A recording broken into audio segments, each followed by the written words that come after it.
Estamos na lição de número 2 com o título Novo Nascimento, a lição que vai realmente trazer entendimento na nossa vida, porque muitas pessoas imaginam que poderão chegar ao céu ou alcançar a vida eterna pelas suas boas obras. Veja bem, boas obras nos traz benefícios terrenos, mas nós entendemos que o benefício futuro, o benefício da vida eterna, somente através do sacrifício do Senhor Jesus Cristo. E outra coisa, esse sacrifício de Jesus Cristo nos traz regeneração. O que é regeneração? É nascer de novo, é uma nova vida, uma nova expectativa. Só Jesus pode libertar o homem. A palavra de Deus então diz: e conhecereis a verdade, e a verdade vos libertará. O textual está dizendo aqui no capítulo 3 de São João, versículo 3, Jesus respondeu e disse-lhe: na verdade digo que aquele que não nascer de novo não pode ver o reino de Deus. Mais à frente, no mesmo capítulo 3, ele diz: não pode entrar no reino de Deus. E Nicodemos ficou curioso com essa palavra, ficou curioso com esse ensinamento de Jesus. Verdade prática, o novo nascimento é o modo bíblico de transformação radical da natureza do pecador. Só Jesus pode realizar este milagre. Leitura bíblica em classe se encontra em São João capítulo 3, versículo 9, depois o versículo de número 16. Então nós vamos para a nossa introdução, para que a gente possa discorrer durante toda essa lição aqui, né, sobre o novo nascimento em Jesus Cristo. Introdução: nesta lição estudaríamos uma das mais significativas obras do Espírito Santo, ou seja, a regeneração. Com base no diálogo entre Jesus e Nicodemos, analisaremos a realidade do novo nascimento, percebendo a regeneração como uma obra única de Deus por meio do Espírito Santo.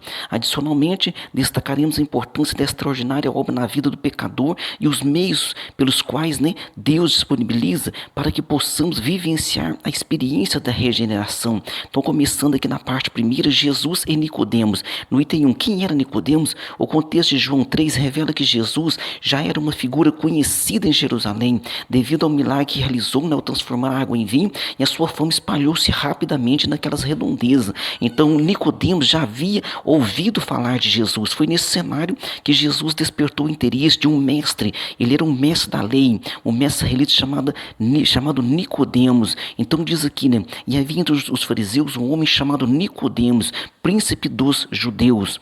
Então este homem era conhecido entre o povo e também entre os seus colegas fariseus. Ele era muito conhecido, era uma pessoa respeitada.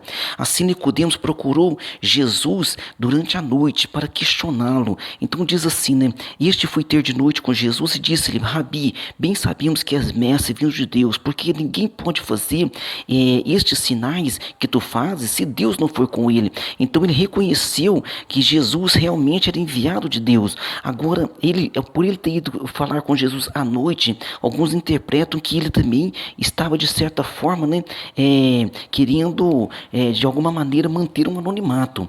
Veja bem, no item 2 aqui, o reconhecimento de Nicodemos sobre Jesus como mestre. O versículo 2 indica que Nicodemos percebeu a autoridade que o Pai concedeu a Jesus, chamando-o de Rabi. E nesse contexto, nota-se que não existia hostilidade nas palavras de Nicodemos para com Jesus, mas sim um genuíno interesse em compreender o ensino novo apresentado pelo nosso Senhor. E este interesse também decorre do reconhecimento de Nicodemos em relação aos milagres realizados por Jesus. Então, quando ele fala: Rabi, eu reconheço que tu és mestre vindo de Deus, Jesus não recebeu nenhum desses elogios para si mesmo, mas ele já rebate e diz para ele assim: para o homem entrar no reino de Deus, ver o reino de Deus, é necessário nascer de novo. E isso deixa Nicodemos verdadeiramente admirado. No item 3, o diálogo entre Jesus e Nicodemos. A partir do versículo 3, a afirmação de Jesus sobre o conceito de nascer de novo e nascer da água e do Espírito, para poder ver o reino de Deus e entrar no reino de Deus, deixou Nicodemos perplexo.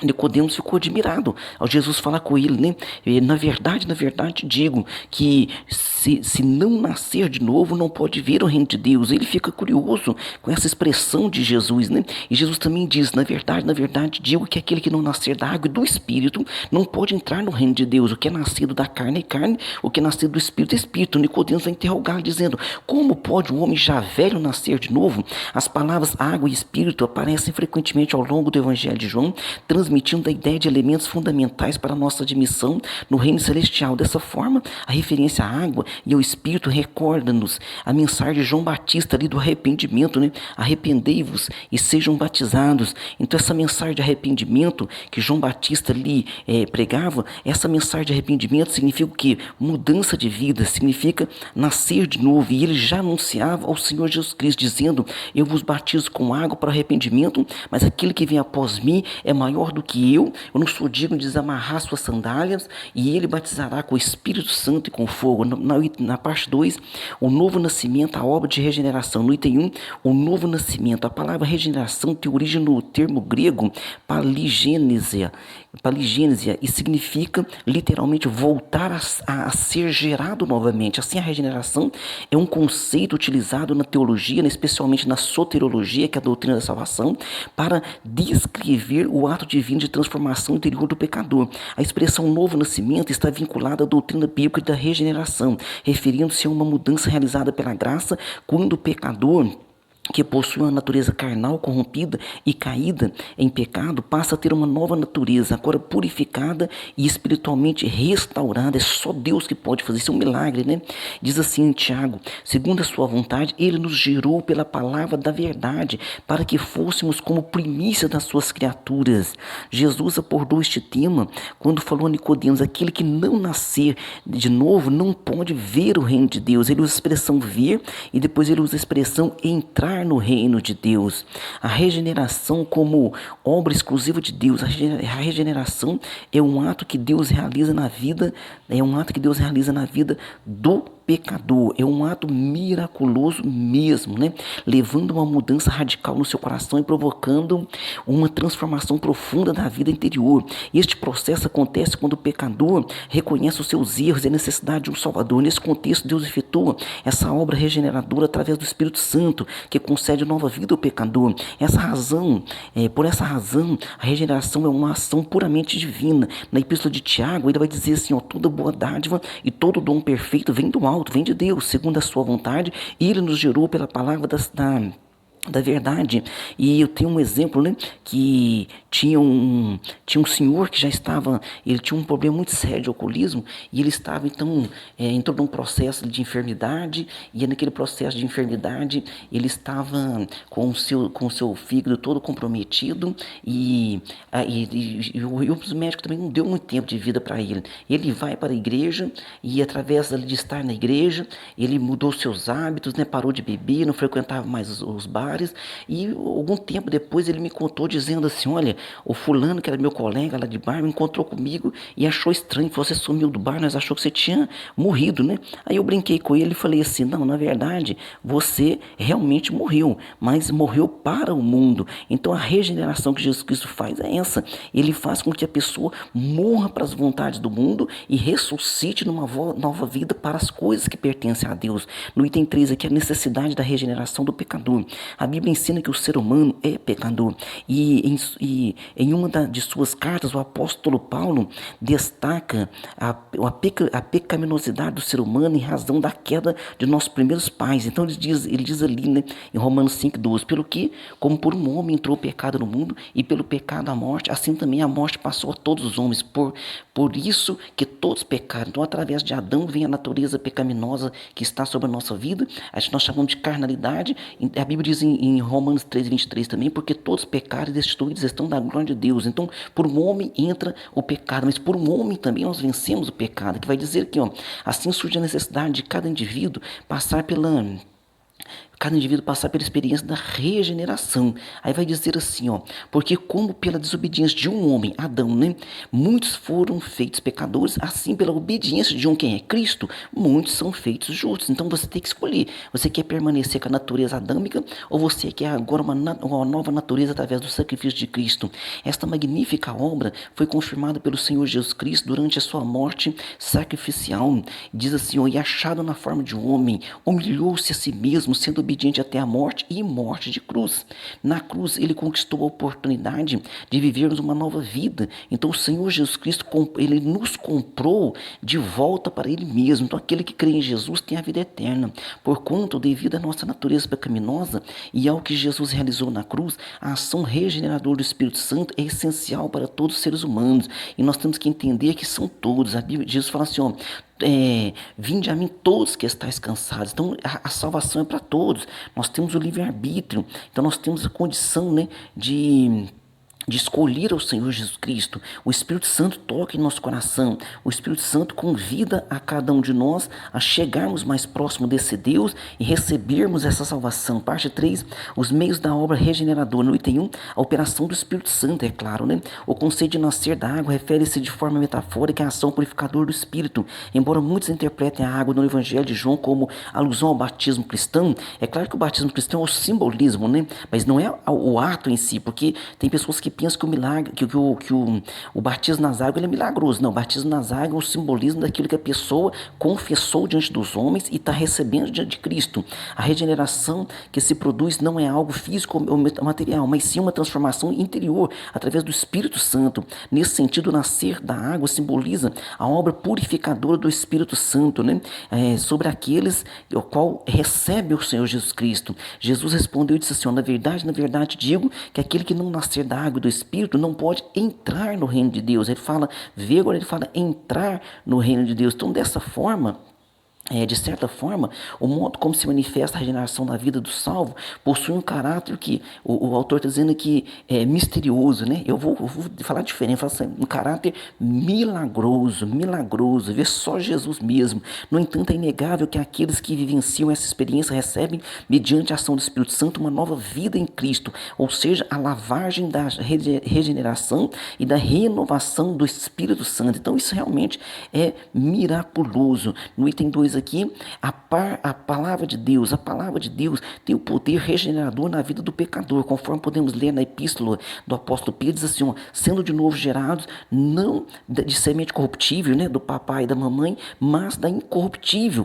pela palavra de Deus viva e que permanece para sempre. Semelhante, o Tiago vai dizer, né, gerou pela palavra da verdade, ele nos gerou pela palavra da verdade. Portanto, o Novo Testamento apresenta com clareza o caráter regenerador da palavra de Deus. Por isso ela é tão poderosa, ela é viva, ela é eficaz. Então diz assim, ó, porque a palavra de Deus é viva e eficaz, mais penetrante do que qualquer espada de 2 gumes, e penetra até a divisão da alma e do espírito, das juntas e medulas, e é apta para discernir os pensamentos e intenções do coração. Então a palavra de Deus é poderosa, ela é a semente de que o Espírito Santo se serve para gerar uma nova criatura. Amém? No item 3 aqui, a vontade soberana de Deus. A palavra de Deus ensina que a intenção divina que todo ser humano alcance e seja salvo. Esse é o pensamento de Deus. Diz assim, porque isto é bom, agradável diante de Deus, nosso Salvador, que quer que todos os homens se salvem, e venham ao conhecimento da verdade. 1 Timóteo capítulo 2, versículo 4. 1 Timóteo capítulo 2, versículo 4, que quer que todos os homens se salvem ao conhecimento da verdade. E depois o próprio Pedro explica dizendo assim, ó, o Senhor não retarda a sua promessa. Na época de Pedro diziam, Pedro, a minha avó morreu, minha tia morreu, e você falava do arrebatamento, não aconteceu. Então Pedro diz, o Senhor não retarda a sua promessa, ainda que alguns a tenham por tardia, mas alongando para convosco, não querendo que alguns se percam, senão que todos venham ao conhecimento da verdade, ou venham arrepender-se.